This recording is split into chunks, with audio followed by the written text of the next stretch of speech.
Assalamu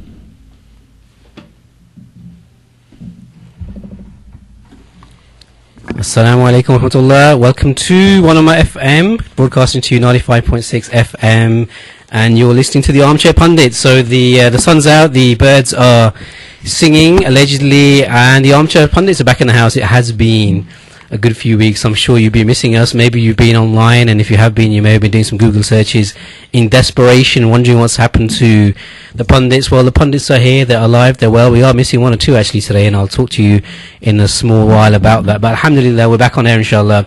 As I said, it has been a while today, but we have got for you a very interesting topic, inshallah. We're going to be discussing all about traditions and customs and practices, and you know it by now. We're going to be talking about the Pakistani community, the Asian community, the Muslims, inshallah. But obviously, if you've got any ideas, then as usual, we would love to hear from you, and there's various ways of doing that during the show.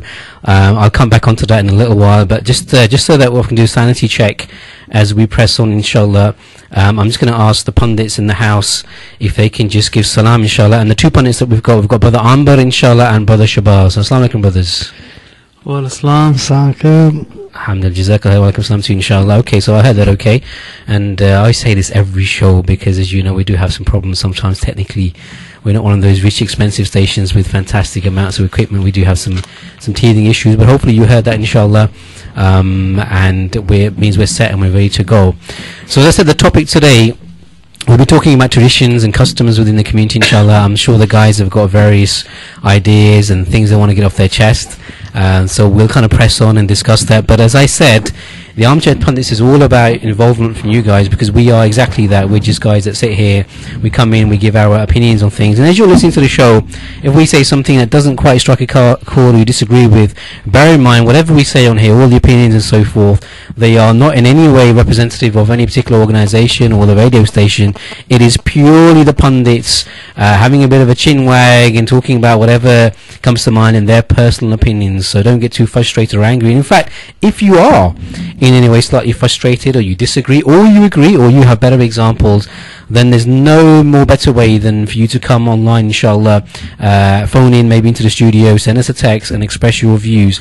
So the ways to do that are, as I said, the numbers for phoning in are 0118 975 8300. That's 0118 975 8300. If you prefer a text, 07909 567 527. It's 07909 567 527. And of course 95.6 FM if you're listening live, going out to the Reading community. And if you're listening online, then it's the 3Ws 1onmyfm.co.uk. Obviously if you're listening online, you don't need to know that address, I guess. Coming from an IT man. Exactly, yeah, coming from an IT man. But maybe if you're listening on the radio and you suddenly feel the urge to put on the laptop and listen to it online, then that web address means something to you. Anyway, enough of me rambling on like I do at the beginning of these shows. Let me get the pundits involved. So as I said, it's going to be an interesting show. I'm sure this is another topic, and we try and pick those topics that we feel our listeners can relate to, and I'm sure you can relate to most things. Obviously you're experts, unlike us. We're just your laymen, we just come in here every couple of weeks and we talk about whatever it is. But this is one I think you'll definitely be able to relate to. And if you come from the the Pakistani, Indian, Bengali community, and you've spent time in those countries specifically, you will definitely know these traditions. If not, you'll be aware of some of these things just from the elder generation, maybe your parents and aunties and uncles and so forth.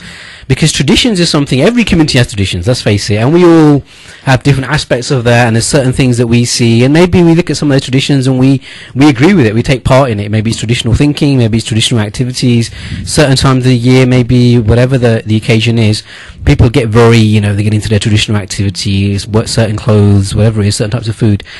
So we all get involved. Maybe other times, you take a back seat and you look at something that's happening and you think, I don't quite agree with that, there's something wrong. And that's what we're trying to get out in the mix today, yeah? So you'll be listening to me going on about certain things. You will definitely be listening to Ambar and Shabazz, and they'll be getting it off their chest. And, we may not all see eye to eye on some of these things. Of course, as we always do in this show, inshallah, we will try and give not just our advice, but we'll try and give you some angles from the perspective of Islam, because that's the most important thing as well. But let's kick off with this. And what I'm going to do is give you the example of one thing which I have definitely come across, and you may have. And I'm going to throw it in a second to Ambar and Shabazz as an example of the kind of thing we're going to discuss, and that is wearing of the colour black. All right, so this is something that, believe me, in my background, it's raised its ugly head a few times. I think it's our family, probably our village or community, wearing the color black for some reason is considered unlucky. All right, and I had a couple of run-ins. The first one that I remember actually was many years ago. My Nani Jan, may Allah grant her place in Jannah. I was spending time there in Pakistan, and during Eid, she wanted to get me a gift and said, look, here's a bit of money. I want you to go with your uncle, go into Armchair and buy any suit that you like, okay? And as you know, in those days, for those of you who have been back, or those of you who maybe are slightly more elderly, if you like, and have experience of being in Pakistan, you know that you could go back 10 years ago, let's say, and before that, and you could buy a perfectly nice, fantastic salwar kameez suit, maybe 500 rupees. Okay, well, those days are long gone. But at that time, 500 rupees got you a nice suit. So I had a bit of money. I went with my mum on the back of his Honda CD70 into Armchair, the usual haggling, the usual, into different shops, and I won't mention any names. I don't want to put down any traders in Jhelum or big up anyone either, doing some false advertising. Anyway, the point being, I bought a lovely, shiny black salwar kameez, and black is one of my favourite colours. And I came home, and getting ready to wear this the next day on Eid, get it all ironed. And my nanny said, let me have a look at this suit that you bought, beta, and she was not happy. Alright, when she saw that it was black. Now, obviously, me being from Valette, she didn't want to cause a bit of a fuss and problem, but you could tell from the facial expression she wasn't happy. And you're listening to a man who wore black on his wedding day as well. So my sherwani, for those of you who can picture it, your dashing presenter on his wedding day turned out wearing a black sherwani. So I mean, I get into lots of arguments on this. In fact, a few months ago, my youngest brother got married, and I was wearing a black salwar kameez again. And my auntie G from next door, who I keep mentioning on these shows, one of these days we need to get into the studio, mashallah. But she popped round, and I can tell you, by Allah, we had a 10-15 minute discussion on why wearing black was unlucky. Okay, so that's the kind of thing that we'll be discussing, and we'll be talking a bit about where we think that comes from. But enough for me. Alright, I've talked about my experiences. Guys, before we get into some other examples, any of you come across that? Have you heard about that being a tradition from where you're from? Yep, definitely so. I remember at my youngest Chacha's wedding, we wore, all three brothers wore black clothes, and we were looked at as if we were aliens. So I think a colour, for some reason, in our communities, is a big problem. It's only black cloth. Surely it can't symbolise much more than a black cloth. What do you think, Amber? Firstly, I would say Happy Jubilee to the guys who are actually celebrating the Jubilee function. There is different opinions regarding the black clothes. One is religious purposes, which they may believe in. I think it's generally come back from probably the Hindu background, where they tend to wear certain colours, and I think it's just one of those traditions or cultures which we've got ourselves stuck in, and we think, it's part of culture now. Don't wear black clothes. Right. Black is not good. Black is this. Black is that. Yeah. So, but like you said, if you're someone like ourselves, we don't believe in these superstitious things, and we think, what? I think that's what it is. A lot of it is superstition, isn't it? They say the black cat. If someone's not feeling, if someone is ill, they say, put a black mark on him. Yeah. Well, that's strange. When you look at Islam, for example, and obviously there's no, as far as I know, Allah Alam, for those of you, if you are more learned or you come across something and please do feel free to text in or contact us. But I'm not aware of any issue regarding colour in terms of, the black colour or the red colour or orange or anything else that's considered unlucky. These are obviously used as superstitions, and in fact, even the flag of Islam, Araya, that had the kalma on, it was a black flag anyway. Exactly. And we don't want to get into too much details there. The better minds than myself would know that, but certainly I can say in a general sense. But the reason I raise it is because even some of these traditions are very localised. Right, so in some parts of Pakistan, or some families even within villages, will have a view that it's unlucky. So maybe, I don't know, as you guys said, maybe it's actually they've had a bad experience, of course, and then just linked it to that. Someone was wearing black and they had an accident, therefore, it's unlucky. It just hit the nail on the head there, Mohammed. things like these happen in the villages, and something's happened, or a black crow was sitting there, and and I think it only takes one person to see it as well. Suddenly the whole village is believing the same superstition. But it is one of the situations where something's probably happened a long way down the line, and it's like Chinese whispers. The word gets out to the whole village, and next minute everybody's doing the same thing. But if you go look at it in that sense of it, to the aspect of that, when it comes to certain things, the communities do get together. Right. Maybe sometimes you look at it in the wrong circumstances, but when there's an issue, they do let people know there's a problem. Right. On this occasion, it's a superstition. Yep. But if you look at if you see what I'm trying to say, is if we can get a bit more connected, maybe a lot of the problems in the world wouldn't be there. All right, that's a big jump. That's another issue. Sorry to get. I was going to say, and that's what I love about the pundits. One minute we're talking about wearing the colour black, next minute we're talking about solving world peace and poverty, and you name it. So maybe there's something in that. But listen, okay. So look, I gave you the example here of my fantastic black sharani, which I've still got somewhere in the cupboard, which I wore at my wedding. Now, weddings, that brings me to weddings, because weddings is a place where there are just an amazing amount of traditions. All right. I'm sure for those of you listening, the pundits in the studio, all of us that have been through, dare I say, the pain of marriage. No, alhamdulillah. No, of course I don't mean that. But those of us who are married, yeah, exactly. It is painful. Pain. Well, I didn't want to say it. Actually, it might be pain if my wife's listening, and then maybe I might be in trouble of saying that. But no, look. So look, there's lots of traditions to do with marriage. Okay. And I'm just going to rattle through a couple with you, and I want to get your thoughts on each of these. Okay. And we'll go, where we need to, we'll go into a bit of detail as we need to. When we talk about marriage. So first thing is traditional. When we talk about traditions can be activities, but also types of thinking, isn't it? That's an idea somebody's carried for a long time. So here's an idea or traditional thinking that a lot of our communities have, which is that it's traditional to marry within the family. Right? Is that a fair point, right? And if so, any ideas why you think they cling on to? I won't say they all cling on to it, but why they have that understanding? It's down to money, land. So down to money, land, keeping it in the family secrets. Wow.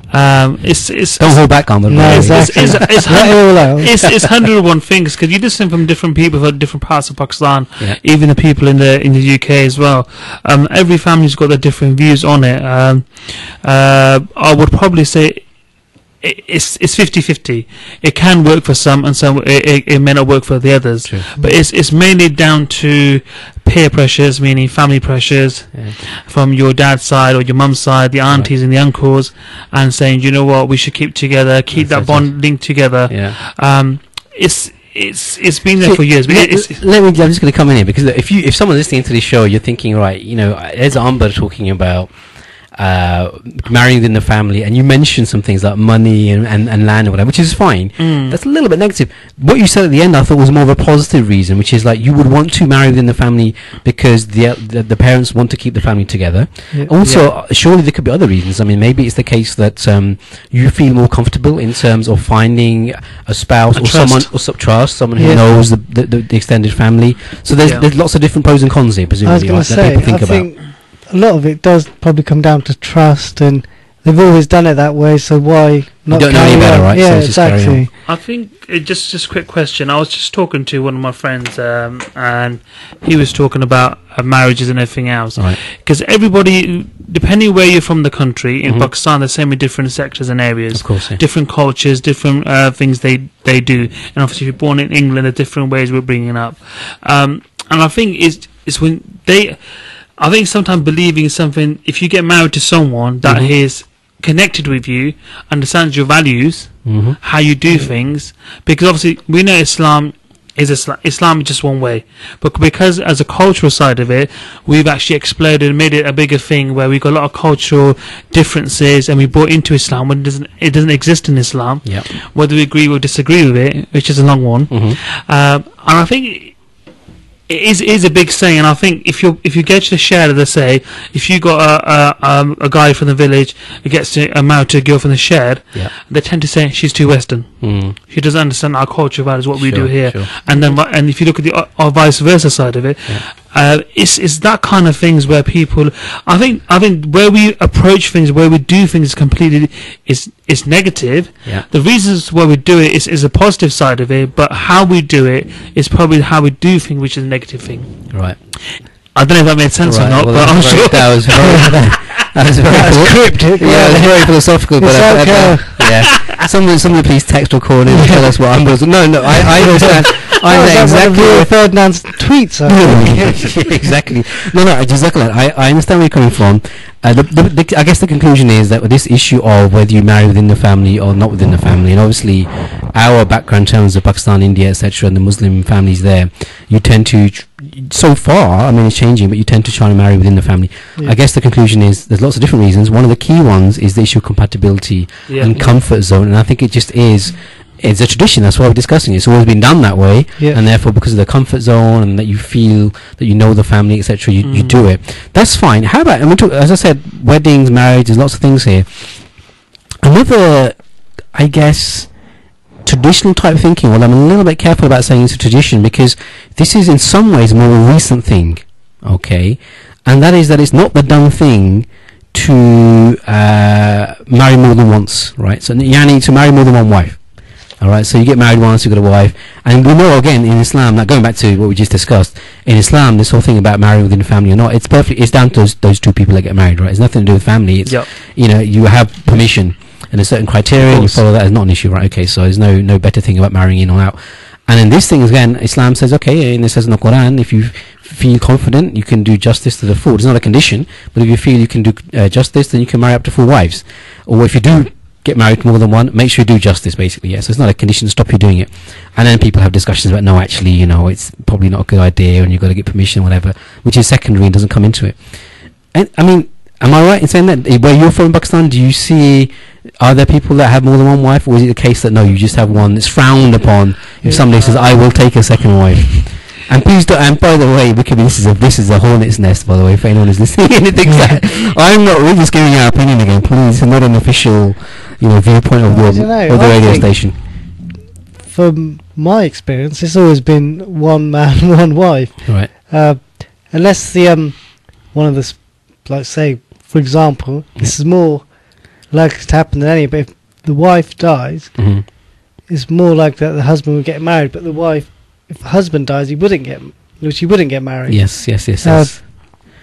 I think it's very unlikely, especially in our culture, for a Pakistani man to have more than one wife if his initial wife is still alive, unless he's gone through a divorce. Yeah. And then that leads on to other. I mean, I don't see this is the thing. This is why I'm asking you guys, because I don't see it now.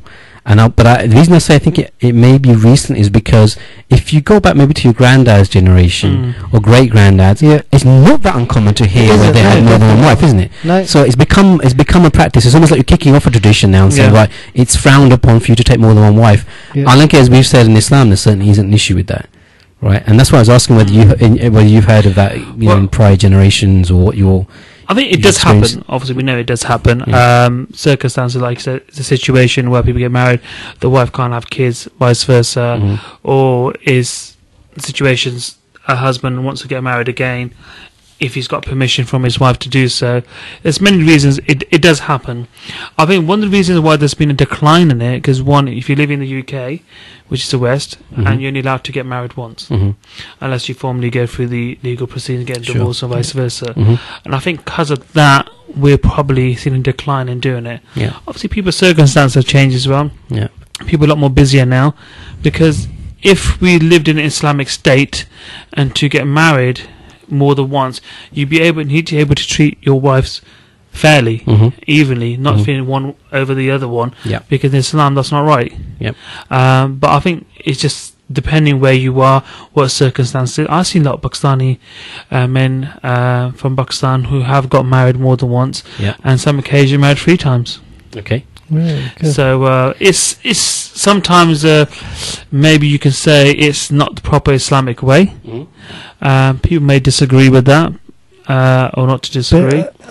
On my viewpoint, is generally frowned upon, isn't it, if someone gets married more than once, if the existing wife is still about? I think I agree with that. That's my experience now. If the wife is still alive and the husband says, "Look, I'm going to take another wife," it's certainly in our culture it's a little bit frowned upon. Yeah. I mean, maybe we're just not brave enough, guys. Let's be honest. Maybe the brothers out there thinking that go home and you get a stick from one wife. You've got to multiply that by 4 times, and you're asking for trouble. I think it's down to also the culture side of it. Maybe the wife's not happy for him to get married again. There's no proper reason for him to give in to his wife to get married again. And obviously family issues come involved as well, because if you're close together, that close link when you get married within your families, and then obviously there's few little problems can occur from that, because they're saying, hold on a second, you mean that's my daughter, sort of thing, you want to get married again. So there's that kind of issue which probably has stopped a lot of people from getting married, but it does happen. If you go to Pakistan, depending where you are, it's not unheard of to get married twice, and it's not something that is people think, whoa, I don't get married twice again. It does happen in Pakistan. All right, so just Shabazz mentioned is the flip side of that is the other way around, right? So the widow. All right, so the husband passes away, and again, you don't see the case very often. I think that the widow, even if she's young, that she actually gets married again, isn't it? And again, that for me, again, we know in Islam that's not the case. That you're perfectly allowed for you to get married, beyond the waiting period that the widow has. But in my experience, even personally within the family, that is the case where it would be very strongly frowned upon if she even suggested it. And in fact, tell me if you relate to this. It's not just not getting married again, but it's also the behaviour, right? So you've got to dress in a certain way. You've got to wear the dreaded black colour. The black tone, dark colours. You've got to be, you're not seem to be too happy, and so especially in the recent period after the death of the husband. So you're expected to behave a certain way. That's again, it's a culture thing side of it. I think the biggest thing for a woman's side of it is trust. Especially when they've got siblings as well, so making sure if they've got young siblings, the person they're going to marry, will they take responsibility, will they help her children, not being his children, right. And I think the responsibility side of it. Then there's also the flip side, as you said, is the siblings. Will the sibling accept that person to be taken over from their dad's place? And they can rebel from there. And I think as you get older, you realise why Islam suggests a woman certain age or young woman should get married again, is to give her that kind of support, because obviously once you get certain older, you feel a bit lonely and vice versa, because your children grow up, they get married and vice versa. It's good to have a companion, but obviously when you're young and probably see the whole picture, and with our culture and the pressures from our culture side of it, is we don't have the proper understanding from it. Well, this is the thing. So is the fitra, or the nature of people is that companionship. That's something that Allah subhanahu wa ta'ala has put that there, and it's very strongly recommended in Islam. And we don't need to go into that discussion. There's many evidences and things we can cover off. But the reason I wanted to use that example was to say, okay, it is frowned upon. Okay, and there is a certain taboo associated with the fact that the widow may want to marry again. Is this an example, guys, of perhaps somewhere down the line, maybe because the Muslims lived then intermixed with other religions in the subcontinent, where we've been affected? And I'm thinking here, if you look at Hindu culture, for example, it's almost like, again, I don't think that happens anymore. A lot of secularism around, whatever, right? And you look at Bollywood, and it's as far removed from Hinduism as you're going to get. But traditionally, wasn't it a case of the Hindu widow, she wanted to, what did she do? She killed herself, suicide, or something strange? Is that? I mean, that's not strange for them, but there was something about. If you go to the Maharaja times, I think they married so many wives, and I think that the youngest one would actually, if her husband died, they would burn her alive. It's something called sati. That rings a bell. I could be completely off the. I'm not 100% sure, but they do actually go a situation where the clothing side of it is all white. They don't wear makeup. In one sense of it, she needs to be a widow, proper widow sort of thing, as I was say. But I think there was one of them where they actually would had to be burnt. I'm not sure if it's alive or anything like that. I don't know. Is that a Bollywood story, do you reckon, Amber? No, I think it was in the Miraj time. I think it's facts. I think it has changed over the years with time. Maybe they got the proper understanding. It's like ourselves. Obviously, we haven't got the proper understanding of our deen, but we use culture sort of things. And maybe that element from the Hindu side of it has actually rubbed off a bit on us as well. Well, I definitely think that living there, we've been affected by certain of their traditions or Of their course, practices, yeah. right? Yeah. And this may be one that we mentioned, Yeah. and perhaps with some of them we haven't taken them as they were, Yeah. but we tried to Islamify them or change them slightly. So while we're on the wedding theme, here's a few that I'm going to throw your way. Okay, it's traditional, isn't it, for the bride to wear red? Okay, red color. Yeah. Okay, and again that's changing, but it is red. It's very much the case that you have this concept of the dahej, which I'm going to come to, where the bride takes with her a certain amount of things, material possessions, etc. You have wedding games, all right, and this one always threw me. The first time I saw this when I was younger, I'm sure you relate to this, was when you have I think a bridegroom. The bride arrives at the bridegroom's house, her new in-laws, and there's a game involving a lota. Yeah. And you heard that right, and I'll repeat that. There's a game involving a lota. I kid you not. If you're very young, you won't know this. Anybody actually, most people will not be aware of it. You may even had it at your wedding. I only hope that the lota in question was purchased brand new, because otherwise we're going to have some hygiene issues. You can imagine health and safety in the UK having a nightmare about some of these things. But I wonder where that came from as well. Let me give you a few more examples here. What about things like let's stick to that, because the buddy, in terms of the side of the man giving things to the wife as well. We come back on, they're kind of related. Let's talk about the dahej and the wedding dresses and the games and stuff. Not saying these are not allowed, some of them, by the way. Yeah. But we want to just discuss them. Would you guys think maybe some of that's also come from I think other so, cultures? definitely so. Because I can't see no Islamic reference to those games, but Right. because maybe Hindustan, which is where we originally came from, Mhm. we've just developed those, and it's probably more of a social, fun aspect of the wedding It is, yeah. ceremony It is, now. yeah. Yeah. Yeah. And there's no harm in that, by the way, as long as there's no rules of Islam are Yeah. broken. No. I think the main thing we got to be concerned about these things is the game side of it is just more of a banter, Yeah. Yeah. where you break the ice with the husband or wife, with the family sort of thing, and you have a bit of a laugh with that. I think when it comes to the dage side of it, the dowry side of it, that comes a big issue. And I've seen, especially if you get to the field world countries like Pakistan or like India, where in one sense of it, if they haven't got the right amount of dage or dowry, their daughter's not going to get married. Yeah. And it's like agreement. It's like a contract. Yeah. It's a contract you got, and if you don't fulfill your contract, your daughter will not be going. She'll either sit there. So in that sense of it, it is a major thing, and some in cases for especially the poor, it's a big issue. Yeah, puts immense Yeah. pressure. on It's the thought on so them. much think so, pressure, definitely. and it's something that is, I don't believe it should happen, and Islam doesn't tell us we need to do that. But there's a certain amount you got to give to make it all essential, which is a husband's got a duty of doing. But to buy TVs and sofas Furniture, and yeah. cars, that kind of thing, it's just like, hold on a second, Mhm. this is a marriage. Yeah. This is not, you're not selling someone. Yeah. Yeah. It seems like that, but obviously it is, Yeah. in one sense of it. But like, unfortunately, in these countries it happens. But I don't think it's happening as much as now.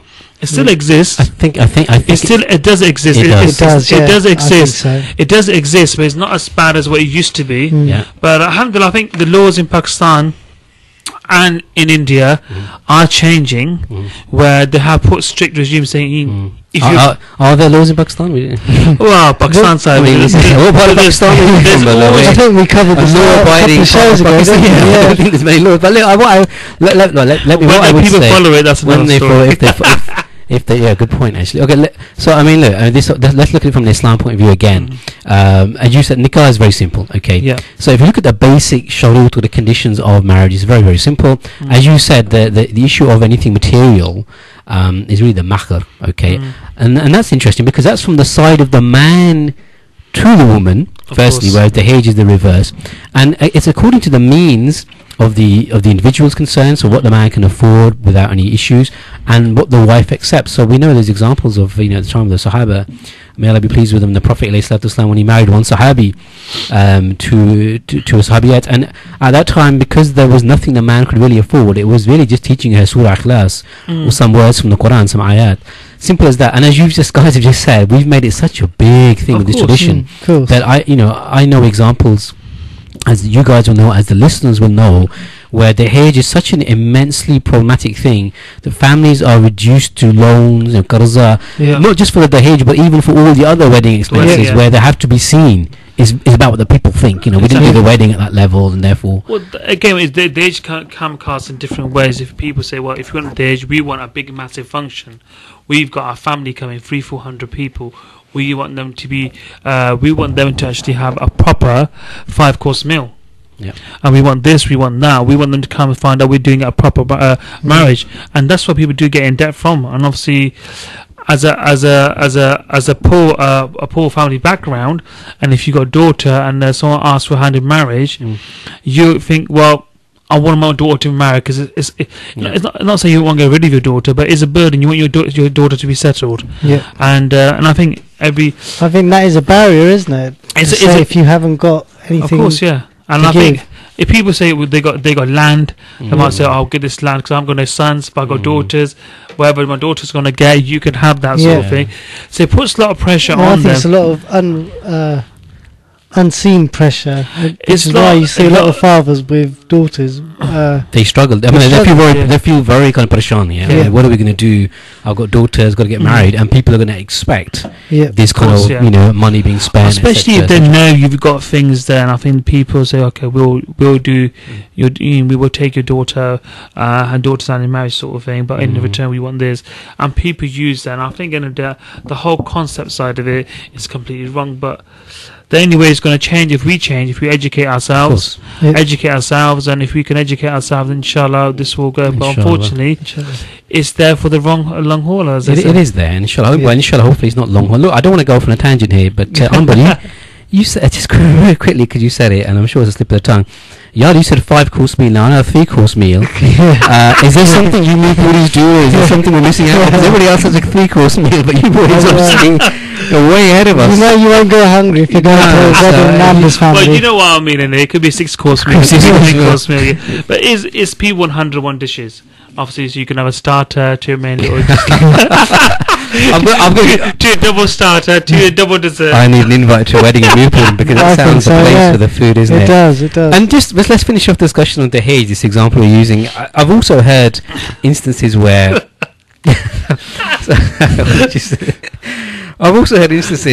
in terms of the Dahej, where if the divorce happens, the Dahej is allegedly taken back, or is pressure to give it back. Is that right?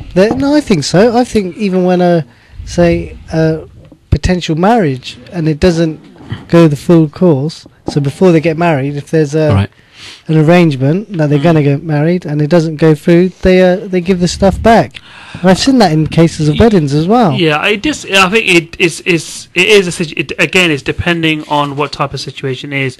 You do hear where if it hasn't worked out with the girl side of it, the husband's divorced her, he wants all of his stuff back, the gold back, or vice versa.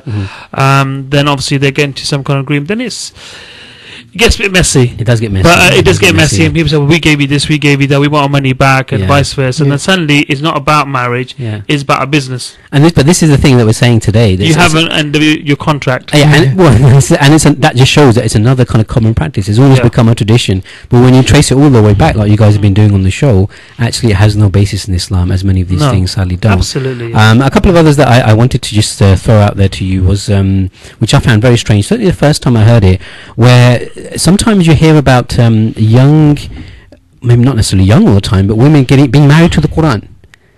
Right, and I don't know if that, I've never heard that happening in terms of where we're from in Pakistan, maybe in certain areas, maybe Sindh, Balochistan, traditional. And again, I've never understood that concept, how you can marry somebody to the Quran. This has got to be... Oh, maybe they call it something else. I never heard of that. Right. No, I've never heard of that. Maybe they call it something else. Maybe it's another word from your part of the world. Yeah. What have you? We live in our own time warp type of place. Okay, that's fine. And alright, and the final thing, which is again it's a traditional type of thinking, is this thing called Baji. Alright.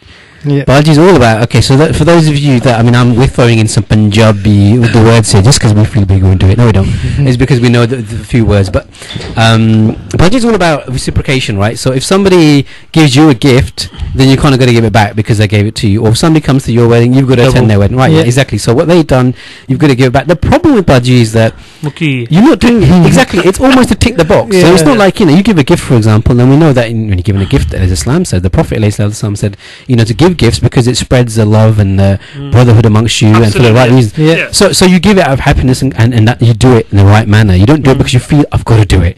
And this concept of Hajj is all about we've got to do it because they did it. Yeah, and sorry. it's funny.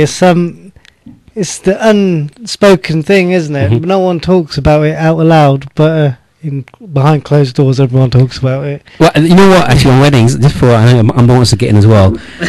What I don't know if this is actually fair to use the example, but it just come to my head now was, you know, when you used to go to the weddings and you go to the Weimar, for example, and it's a traditional, you know, back in the days. Now it's a bit posh here. Let's face it. Everyone's got the, you know, you go to the booked out restaurant and you got the waiter, shitter, and the 5-course meal in this case and whatever, right? But He's never lived that. But in the old days, right, it used to be like you go to the school hall. And they put the white paper on the tables and the Coke bottles and the 7-Up, and they just and you sat down literally. 1, 2, 3, go. You've got 5 minutes to eat because the next lot are waiting behind you. Do you remember there was always one bachara uncle in the corner sitting there with his notepad and pen? Yep, the accountant. He was the accountant, and he was the people went to and say, "Panji Ponji, that's I don't know the term. He knows that still exists. Miracle is a place. They're a bit more posher now. I think it's more the Jillam side of the people. Yeah, have they got like, can I take your card now? Swipe the card now. Yeah, you got your pin. I think they scan it now. Scan it, exactly. So there are lots of these. There's lots of these bizarre things around when it comes to weddings. I don't want to spend the whole show on that. Obviously, we've got lots of other things to talk about in traditions. So we're going to expand the discussion. Just before we do that, just a reminder: you're listening to the Armchair Punditz on 95.6 One Ummah FM radio. As I said, if you want to get involved, you are more than welcome to do that. The text number is 07909 567527. If you fancy calling up, and hopefully if our systems are working, 01189 758300. Right, so like I said, let's get away from marriage just for a few minutes and talk about something else. And this is probably just as controversial as some of the things we've been talking about. What about this idea of Qum, the Rajas, the Jats, the Mulks, and I don't know how many other hundreds, right? Guys, where's that come from? Where's that? That's traditional. That's a traditional thing. My Qum's better. Right, it's going to be a punch up in the studio. Difficult one, yeah. If things go silent on there, it's because we're having a little closed punch up here. Two against one here. Yeah, actually, I'm nearest the window. I can bail out if things get really nasty. Don't worry.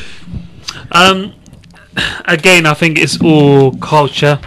Again, it could be made from India side of it as well, as well as just for the Pakistani side of it. It's a big thing in Pakistan. I'll be honest with you, I only found out about Qum when I was about 15, maybe 16 years old. Okay. When people talk about, I'm a Raja, I'm this, and I'm that, I went, well, I'm a Muslim, I'm from Pakistan. Mashallah, alhamdulillah. Probably that was the attitude of everyone. Yeah, so in that sense of it, I didn't know what he was on about, but when I went home, I asked a question. And my dad said, but they're away from this, we're Gujjar, that kind of thing. And my dad wasn't really a big man thing, we're Gujjar, because he got on well with everybody, so in that sense of it. But a lot of people do feel you have to be part of a certain group. Yeah. They see themselves as a group, which is a shame because at the end of the day, as Muslims, we should be under one group. Yeah, of course. But unfortunately, when you're in Pakistan side of it, or many other I think it's quite visible here in this country as well. Yeah, well, we've brought that thinking over, isn't it, Shabazz? Yeah. That's what I'd say. And look, so I definitely think this issue of the Rajas and Jats and the Qum, it is a tradition because people use it to identify in terms of different groupings.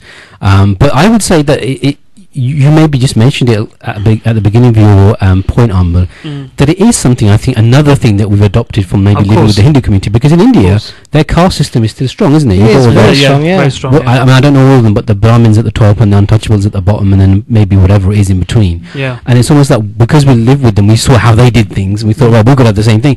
Because within that, what we just talked about, all these Rajesh, and whatever, within that, I think there is a pecking order.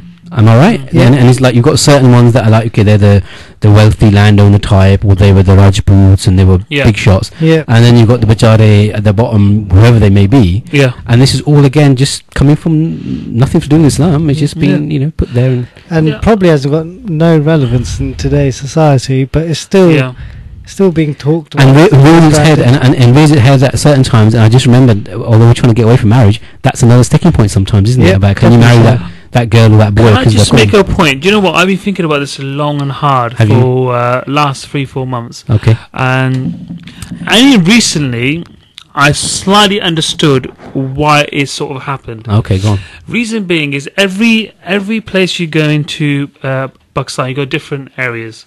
Like you got in England, you got the Geordies, you got the Scousers, and in that sense, it's the same thing as well. Every person. But what I know is every area people you get in Pakistan, whether you're from Jhelum, whether you're from Meerput, or whether you're from Faisalabad, wherever you Lahore, that kind of thing. In that section, you get people with a certain amount of understanding where they think, because that area thinks alike. Yeah. And if you're from Meerput side, you think alike. And if you go to Jhelum, you sort of think alike. Not saying it's a bad thing, but it's just sometimes mentality-wise. And I think a way our parents, for our side, is different because we're born and bred here, and we've got friends who are different parts of Pakistan, and Biladri side of it. It doesn't exist between us. Sure. But from the older lot, because they understood. The people from their area they felt more comfortable with, and obviously they didn't understand certain people from that area. I can see where it's come from. I didn't really believe in it, but I can see why they didn't at that time. But the problem is they're trying to implement it now when the children, their siblings are grown up in the Western society here, where we cast ourselves as just Muslims. And I can see why they didn't. In their time, it wasn't wrong, in a sense of like. In that sense of it, but why they done it. But I think basically for the people in the UK, if you're born and bred here, it doesn't exist for us. Well, okay, I agree with you a little bit there. I mean, look, it does exist to some generations that hold on to it, especially the ones that maybe are coming from Pakistan, and that's the Mangator type. This is going to be a separate show, inshallah. So it does exist to an extent. I think the issue about whether it was wrong or right, it's not so much necessarily identifying to a particular tribe, for example, or a particular lineage. It's how you then view that in terms of whether you separate. Because in Islam, as we said, and as you said, the only bond is the bond of Islam, right? That's the only bond that is key and important. But if you go back to the time of the Prophet ﷺ, when Islam came, although he emphasized that in the sight of Allah subhanahu wa ta'ala, the best amongst you is the one who has the most taqwa, and he emphasized that the Ansar, the Muhajirin, and the bond is the bond of Islam. He didn't abolish tribes. He didn't abolish the fact that you couldn't relate to your tribe still, because that is just historical fact. You're from descended from a certain person. So I mean, this isn't quite the same. Not like a Banu Raja or a Banu Jat or whatever. I'm not saying that. But if you kind of said, okay, we are allegedly, according to the record, descended from some 18th century chap who's living in Delhi and then migrated to whatever, fine. The problem is, I think, when you have a complex, which is we are better than, we are different to you. That's half the issue, that's wrong. it? Right. That's so we agree on that as pundits. In that sense of it, I think basically it's completely wrong. So I know probably my side of it was long-winded, No, it's not long-winded. But you asked the question and I answered it where I thought it was right. Blame me, why don't you? But it's we do when it comes to that culture side of it, we do things wrong. So we're not better than anybody else, and we think we're better than anybody else, and we want to do it our way, and it's our way or the highway. That's when it comes an issue. Right. And when it comes to marriage side of it, and it's a big hoo-ha.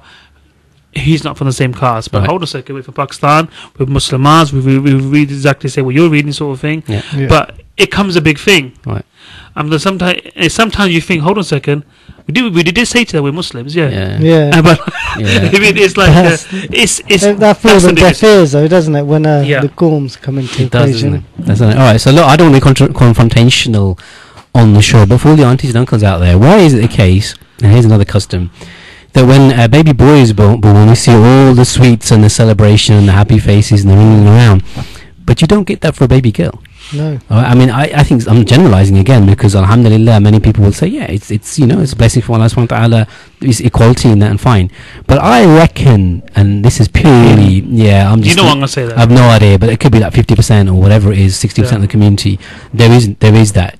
There's that farq, basically, that if it's a baby girl, it's a little bit less kind of whatever. Again, am I barking up the wrong tree? Is that fair you're to say? barking up the right tree, I think. Definitely the right tree.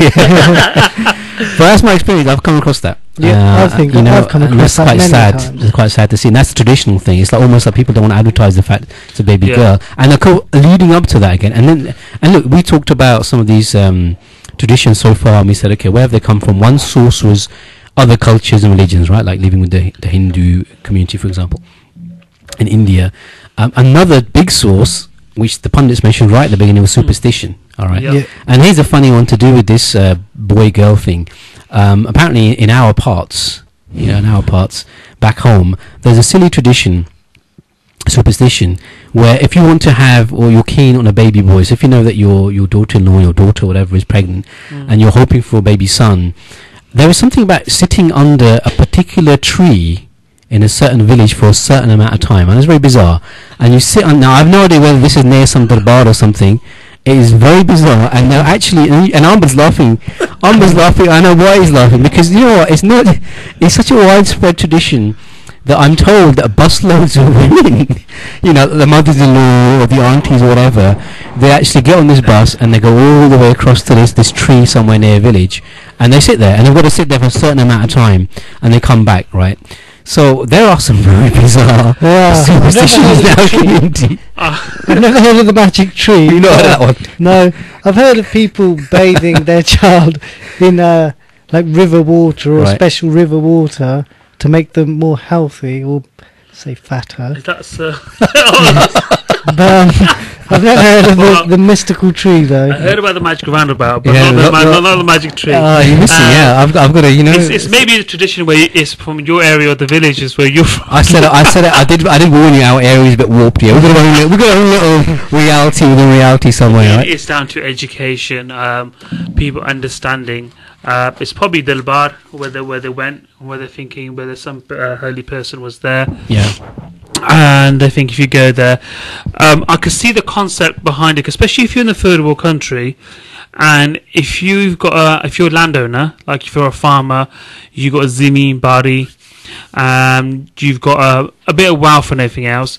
For them, for they see it. I think if they have a son, obviously if it's a daughter, not saying they don't care about the daughters, we call their daughter as parai, meaning they're here for a short term. When they get married, they will go to their own houses.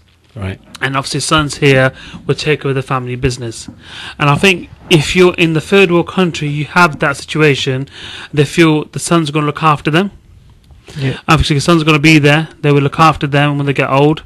Also daughters will go to their own house, even they will come and visit them, but they believe the son and the daughter-in-law will look after them. So if you look from that side of it, you can see what they want. I think celebrating when the boys are born and not do as much as the daughter's born, I don't believe in that. I think in the day you should Allah na shukr kar, you got a healthy son or daughter, because some people can't have children. So I think the way we do things, that's incorrect. But I can see the side how they're looking into it, how they're doing it. But the way they do things is incorrect. You can see it, but it doesn't make it necessarily right though, does it? Yeah. It doesn't make it necessarily right, but you can understand the concept from where they're coming from. I think we can sympathise with that. I mean, not sympathise, so we can empathise. We understand why certain things happen the way they do, and why maybe people have that thinking. But again, as we said, we don't agree with it because it's at odds with Islam, and that then comes down to the case that people need to change their mentality and come on board. All right, so we talked about births. Let's look at deaths. I mean, where has the idea come from, guys, of doing hatams? And again, this is a little bit of a controversial one because it is quite big in our community. It's very traditional. I mean, for example, specifically cooking, preparing food, doing the khatam on a certain day. I think Thursdays is very big. I think after the person passes away, they have the concept of 40 days, right? And the 40 days. Exactly, right. Now, again, I've never, ever come across any particular evidence for this. Amber's giving me a little grin and Shabal's laughing as well, so maybe the boys have got some evidence that I don't know about, but I definitely want to hear your opinions on it because it's a common thing. That is a common practice. That is a traditional thing. But have you guys ever you obviously come across it, but have you heard about where the origin is? I don't think it's origin from any part of the world sort of thing, and it happens in Pakistan. It does happen in Pakistan. I think it's one sense of it's remember the deceased, the person who's passed away, and offer prayers to Allah to forgive for his sins, and also to remember death is around the corner for you as well. Sure. Try and get that right connection closer to Allah as well. So maybe one day, inshallah, you can start reading the Mass file, practicing a bit more as well. And for the Khatam on Thursdays, I'm not 100% sure myself, be honest with you, so it'd be incorrect for me to say to me, this is the reason why we do it. But obviously there must be some kind of special reason why we do it on a Thursday. But again, it's offering our thanks to Allah for what we've got, sort of thing. That's fine. And I haven't got concrete evidence that believe the rule of the person comes on Thursdays. And that's again, I'm not 100% sure. Yeah, no, Jazakallah for the honesty. Look, that's again. There's so many tangents we can go off on this show, and I don't want to get us having this big debate. I'm sure you got a point to make. I have a point to make. Please make your point. I will be. My point is this: that I will be as diplomatic as I can, and the diplomacy tells me basically, look, that we have to at some stage differentiate between superstition and Islam, and it's very simple. It is, as the Prophet ﷺ mentioned, as Allah subhanahu wa ta'ala ordered us, follow Quran and Sunnah, and that means you have to know what is the Quran and Sunnah, right? Absolutely. Which means, as you said, if there is an evidence that says, firstly, have hatams in the first place, but secondly, to do it particularly on 40 days or Thursdays, whatever, we need to see that. As we've just said, agreed here, we don't know what the evidence is, but it's a discussion that we only talked about because we're talking about traditions anyway. So let's not get too heated up, otherwise there may well be a punch up at some point in the studio. Can I just make a quick point as well? I think, do you know if a mother who's just had a baby and she passes away, if a mother has a baby, she passes away. They say for a certain amount of time, like the 40-day period, they have to nail down the grave, right? Because she can come out as a form of jinn, depending if the necessary ritual, meaning Islamic, is not completed. Right. So if you look at evidence in that sense of it, the 40 days, it probably comes from that. Okay, but at the same time, we can agree to disagree. Well, this is probably a long-winded one. I'm sure me and you privately will have a long debate and about that. It's interesting. It is interesting. Isn't that all you out there listening? Isn't that what you love about the Armchair Punditz? Because in the space of 30 seconds, Amber's gone from basically saying he didn't know to giving a fatwa. Right, you heard it here first time. That's the evidence. No, I'm just joking. Alright, Jazakallah, guys. Let's move on because we've got a lot to cover and we've been actually talking for about 40 minutes, would you believe? So we've got to finish before Maghrib time, inshallah. More traditional stuff. What about things like black magic? Things like nazar, right? The evil eye. All of these things have they have a basis in Islamic text, okay? They have a certain reality. And things that we can study, things that we may have come across, okay? But as with so many other things, superstitions have come into the mix, isn't it? So you find that a lot of the traditional ways that our communities deal with things like, maybe what they think is effect of magic, they may think is nazar, they may think it's just qismat, bad luck. They deal with this, and I'm going to give a few here, and we'll talk about it together. They may go and consult soothsayers, astrologers, people who do black magic, so they may actually resort to black magic to counter it. They go to people who talk about the future. They'll ask, tell me the future. They'll talk about certain things, like marriage, just like again in Hindu culture. Again, phone up an astrologer. Is it lucky to get married to a certain family or a certain day, time, whatever? Wearing a taweez, again, I'm not going to talk about the context of that, but it's very common. Here's one that I definitely came across. My mother-in-law, may Allah be pleased with her, and may Allah guide her. She's a fantastic lady. And when I was back in Pakistan a few years ago, and she, for some reason, maybe I just looked tired or whatever, like I normally do, got up in the morning and I needed to have a bit of get my hair cut done, have a shower and whatever, and she looked at me and thought, like, there's something wrong with this boy, and she was sure that there was some issue of evil eye or whatever involved, and her solution to this was actually getting some, burning some peppers, right? So the idea was burn some peppers, wave them around your head, right, and that would ward it off. The Turkish people, if you go to the expanded Pakistan, in Turkey they have this blue-coloured kind of eye, which is a symbol, and you'll see it in a lot of shops and businesses and houses, which allegedly wards off the evil eye. And also, when we talk about things like nazar and jaddu, no discussion is complete without mentioning the fact that virtually every...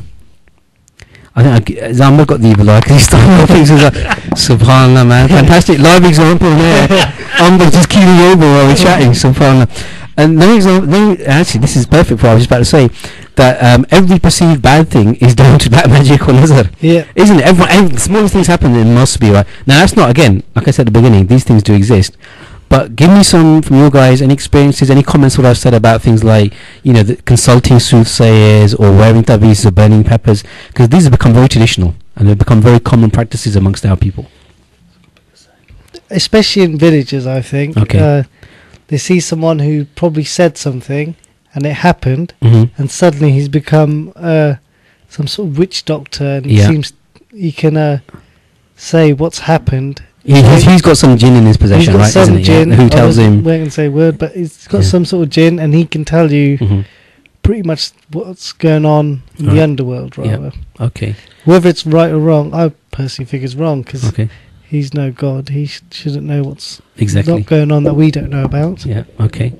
Amber. Nazar, it does exist, Okay. and Islam, it does exist as well. Yes. Do you agree with that? Yeah, we do absolutely. As Yeah. I said at the beginning, So we know it exists. it does happen. Black Right. magic does happen, and we Yes. agree on that as well. Of Yeah. course. It happened to Prophet Muhammad sallallahu alaihi wasallam, peace be upon him. So it does exist. Yep. There's certain issues we got looking into the contact side of it. There's some. You've got people who are Qanais, Mm-hmm. who make out they this kind of person, or Yeah. vice versa. Mm-hmm. Especially if you go to the village type when they, again, it's related to poor people who are uneducated about Islam side of it, and obviously think, do you know what, this guy's coming suddenly, things are going rosy for us, Right. Yeah. and they get taken into these people. There are certain people who have got certain amount of help from Allah Right. to guide people. Mm-hmm. Their job is just to guide, because they're not Khuda, they're not Allah, they're not anybody. They're just to guide us. And this person normally says to you, read namaz. Mm-hmm. Read your namaz, read the surahs in the Quran, this will help you. Mhm. Those are the people are legitimate ones. Mhm. There are certain people who can help, who will can help with certain stuff. There's who, I don't know if I should be saying this on air, but like it's Well, That's that's what I was going to say. yeah. It's the coughing and spluttering, and maybe you shouldn't be. Maybe there's some presence we're not aware of here is stopping you saying it. Look, what we're going to do, look, I'm going to cut you short there only because, not because of what you're going to say, only because we've got 5 minutes, and I wanted to definitely talk about 2 or 3 other things. sure. So if you got to hang up on what Amber was about to say and you can't wait to hear it, we'll maybe put that into the next show or expand this discussion about black magic and Nazar and stuff, inshallah. We'll come on to that. Last couple of things, guys, we wanted to get your thoughts on, and that is to do with, let's take this first, traditional medicine. All right, more traditions here, okay. I'm thinking here of things like the hakims, the ajwain and the pakki if you've got a dodgy stomach. Yep, and the Jaman. Yeah, the Jawan's a fantastic one. You always come across that. What about honey, dalchini? Yeah. A fantastic mix if you've got a Saunf. persistent cough, saunf. Okay, good or bad experiences on that front? Traditional medicine? Any anecdotes? Anything? I think this is helped as one with the Jaman. It's one of those normal things that is herbal medicine. Right. And if you go anywhere, it's herbal type of medicine. The Chinese do it. Yeah. So there is some kind of form of strength, something that is natural. Right. It's going to have probably more of a cure and direct to the problems. Nowadays, some of these medicines or paracetamol, Yeah. God knows what's in them. Yeah. Okay. So, but the herbal medicines I tend to be simple and straightforward, which well, hopefully, hopefully in paracetamol, you have paracetamol. But, I'm hoping so. But we take the general point. We take the general point.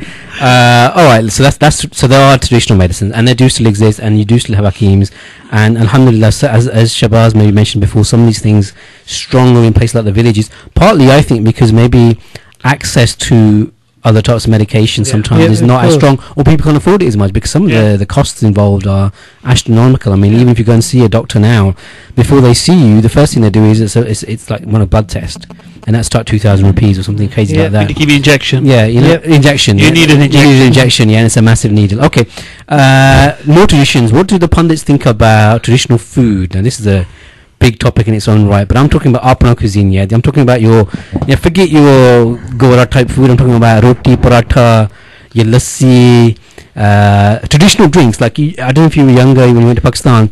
Now you go to Pakistan, right? But okay, you go to Pakistan and you sitting there in the bed on the manji, alright, and you in pakka shaka lag gaya if you're lucky enough to have some electricity. And if you want to drink now, it's no different to here. I mean, people say, let's go and get bottle. Pepsi, 7-Up, Mirinda, right? Shazan, the names are coming out now. Yep. If you went, when I went in 89, okay, and I don't remember, I mean, the bottle was there. The big thing then, mashallah, was a traditional drink, very refreshing, shkanjween. Yep. Yeah, does that mean anything? I'm going to you or that. Was it It's called shkanjween, Is and that is. Excuse me? you need puris, man. You're way out of it. I'm sure we call it something else. You call it some posher name. Something simple, Yeah, 7-Up. Yeah.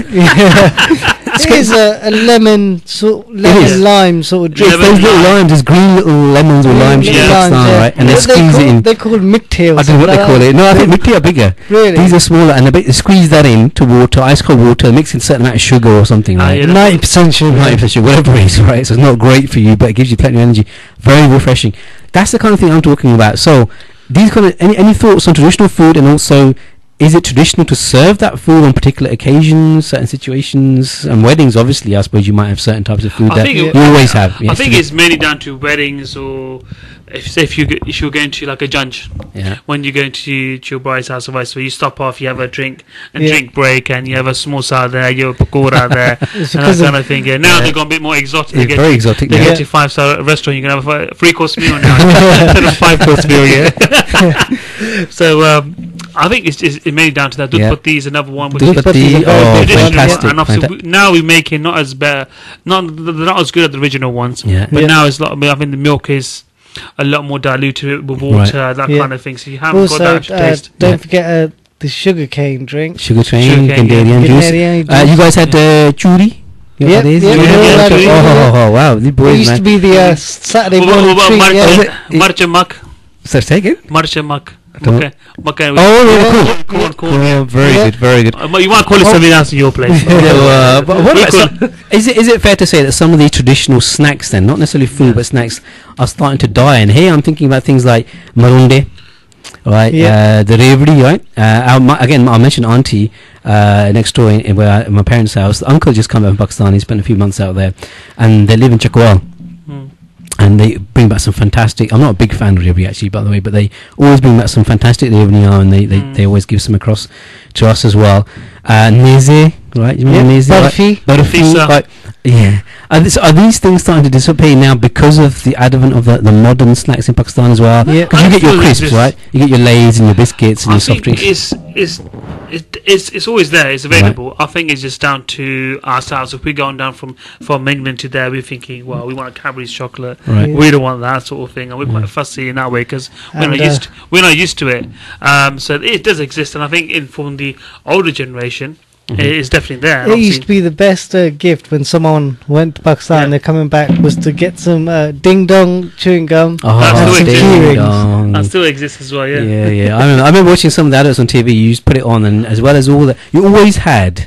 Back in those days, the Lifebuoy adverts, right, which is nothing to do with this discussion of food, right? But it always just come Lifebuoy. That's what I say. We don't talk about food, But but then you have the ice cream, the polka, and whatever. And actually, having at the beginning of the program said I don't want to mention too many names. We're now doing a lot of subliminal advertising here, which is not the intent, by the way, if you're listening. So we're not promoting one brand over another brand, of course. But I think this issue of food is natural progression, right? So you're going to have the old food, you're going to have new food coming in. Absolutely. Final thing then, as we wrap up in the last couple of minutes, inshallah, of the show. I guess no discussion that we're having on traditions can be fully complete unless we talk about clothing. All right, because people use the term traditional clothing. So what do we mean by that? All right, salwar kameez. Yeah. Anything else? Turban, bug shug. Bug, I think bug is a dhoti.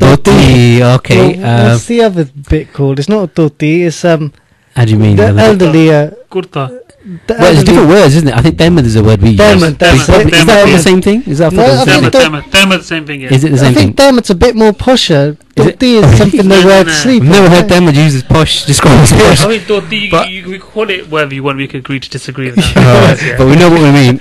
All right. So, and some of this, I guess, some of these clothings will vary regionally in Pakistan, isn't it? Like you get in Sindh, you get certain types of topiyan clothing compared to maybe the Pathans, compared to Punjab. Okay. Is it all right? So my question to you both is: do you think it's a problem that some of the youth are moving away from some of the traditional clothing? Not just here, because obviously here it's natural, but I mean in places like Pakistan, where a lot of the youth now feel more comfortable in the jean sheens and the pantaloon, and they've forgotten the desi clothing. Is that an issue or not really? I don't think it's an issue. Time has changed and vice versa. There's options available now. It's like here, you can wear salwar kameez if you wanted to. I feel more relaxed and comfortable in them. Be honest with you.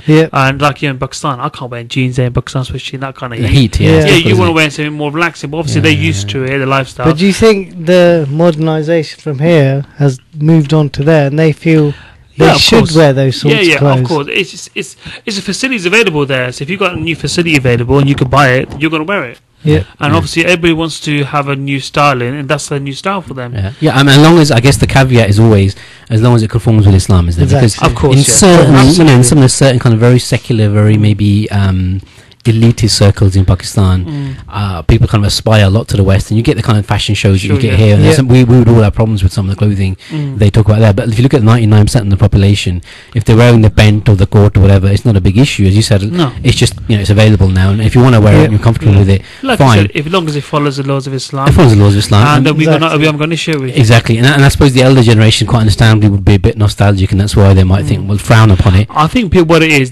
I think especially for the older generation, they feel threatened, and they don't want to use their own values and everything else. They say, well, we're Pakistanis, we should be doing this, and suddenly I think they want the old style track without the tractors, with the buffaloes or with the dan, whatever they're called. To do the traditional style. A lot of people don't like change. It's like business people working in a business office don't like change. The same with villages, they don't like change.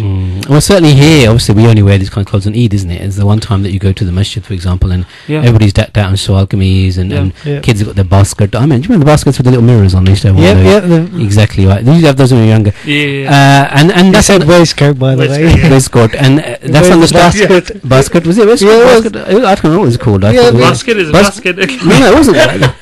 I don't know, guy. I defer to your knowledge, boys. I trust you as the pundit. I thought it was a basket, When you say basket, I'm thinking, hold on a second. It confused me there.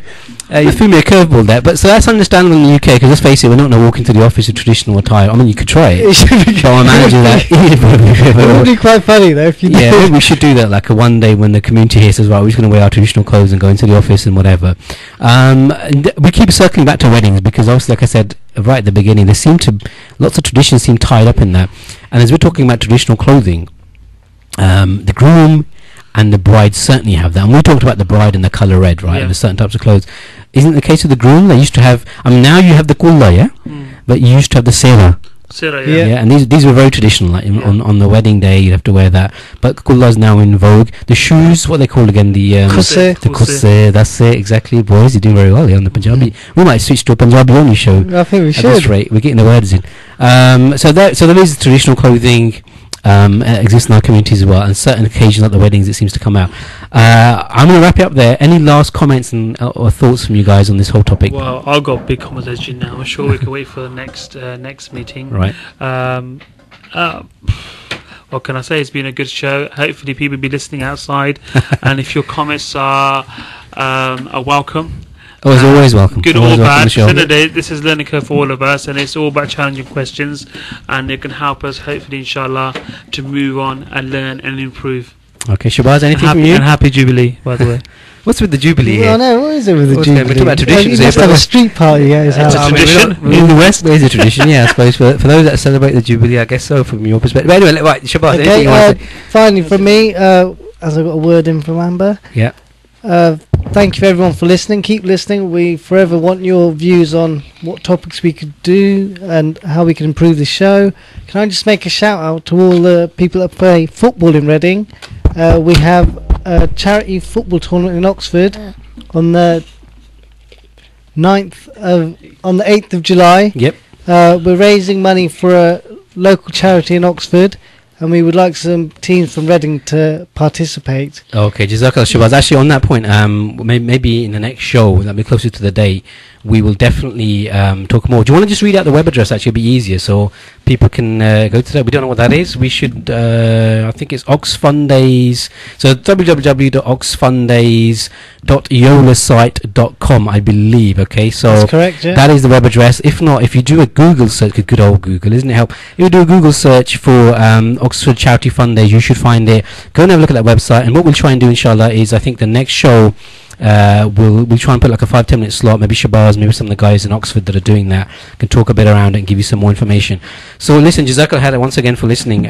We've been waffling on as we always do. Hope you enjoyed listening to us on the show. Keep it locked on One Ummah Radio 95.6 FM, inshallah. The Armchair Punditz are going to sign off now. We will hopefully be back in a couple of weeks. As I said, we'll try and pick another interesting topic for you.